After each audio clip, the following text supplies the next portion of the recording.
Number one was mortgage rates will rise to 3.6%, which will bring price growth down to earth. So they're thinking as interest rates go up a little bit, then home prices will level off, is what they're saying there.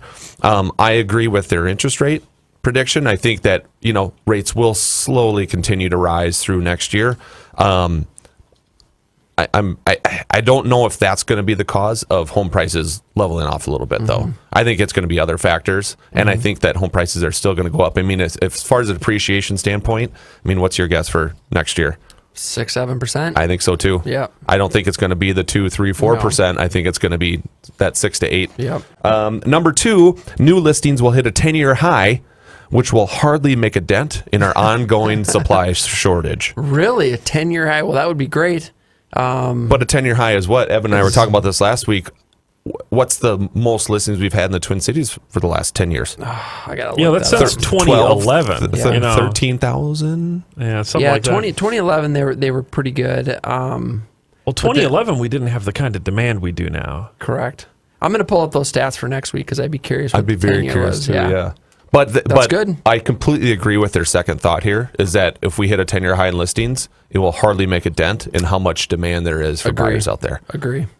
I think we'd have to hit like 18 to 20,000 listings, which we haven't hit in 15, 16 years. We would need to triple the listing inventory. Yeah. Yep. Well, yeah, that was the number that Mike and I landed on last week, was where we were saying once you hit like 2.1 homes per buyer, Yep. which is like at least fully double from where we're at right now, but probably realistically a little bit more than that.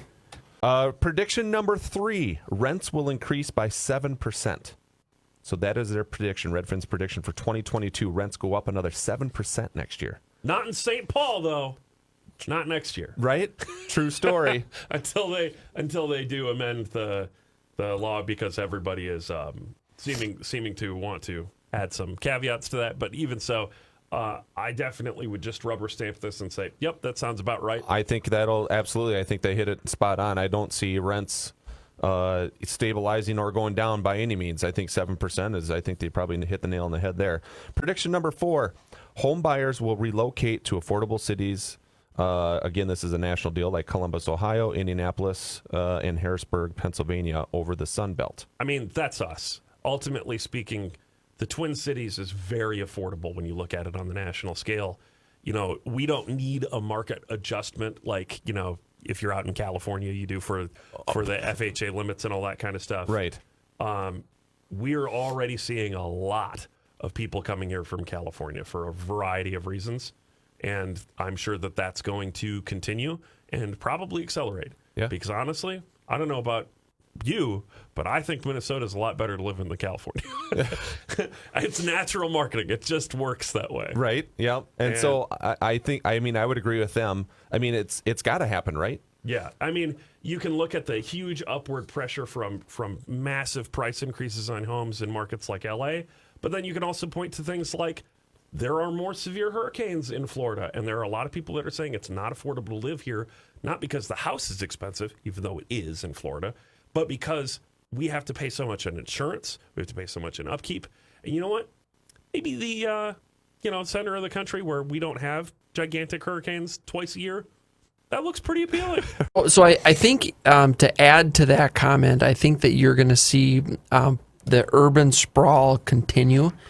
Because so many companies are allowing their employees to work from home, they can work remotely. They can work from anywhere in the country, and so I think that you're going to continue to see, these outskirts like, certainly like Elko New Market and even Lonsdale, and you're going out to Cokato, and I think you're going to continue to see that in the Twin Cities metro area. Yep. People will vote with their feet, moving to places that align with their politics.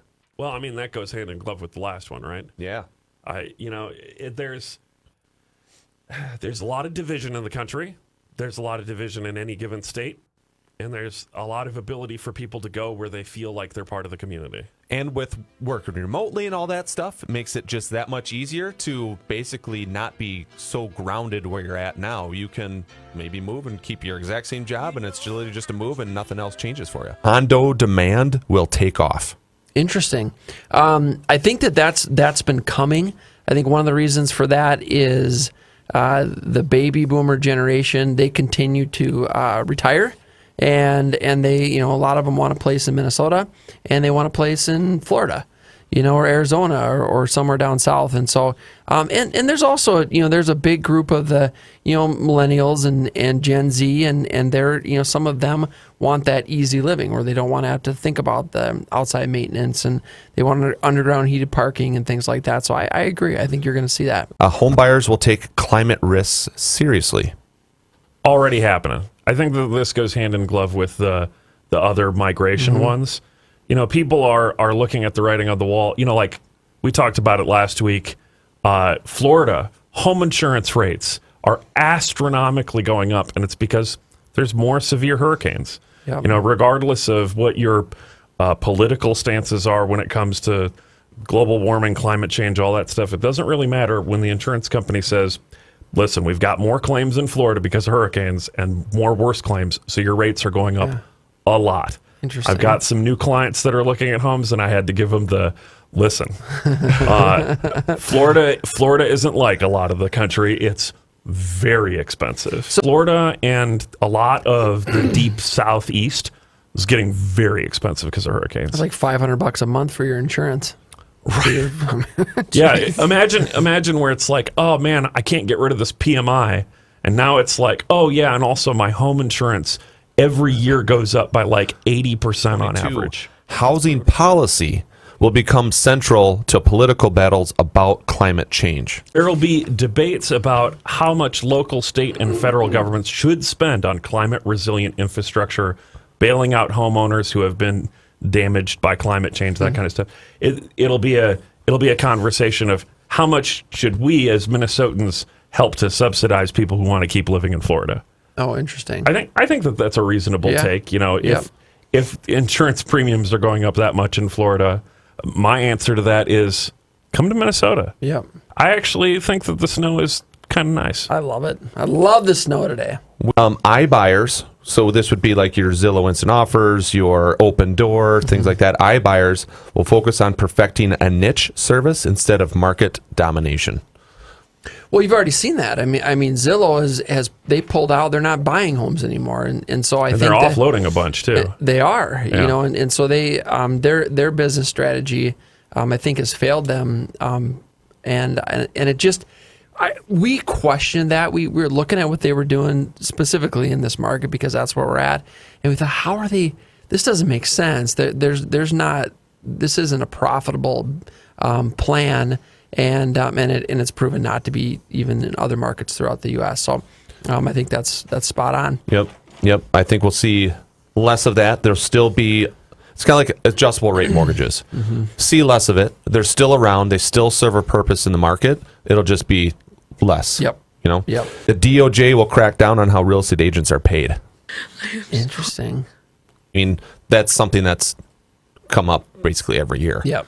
And it hasn't changed yet. So we'll have to see. We'll have to see how things shake out there. And, who knows? Honestly, I think it's better off just leave it the way it is. I don't think that system is broken, to be honest with you. Right. I don't think there needs to be a change. But then again, I'm not the one making the rules either. Exactly. So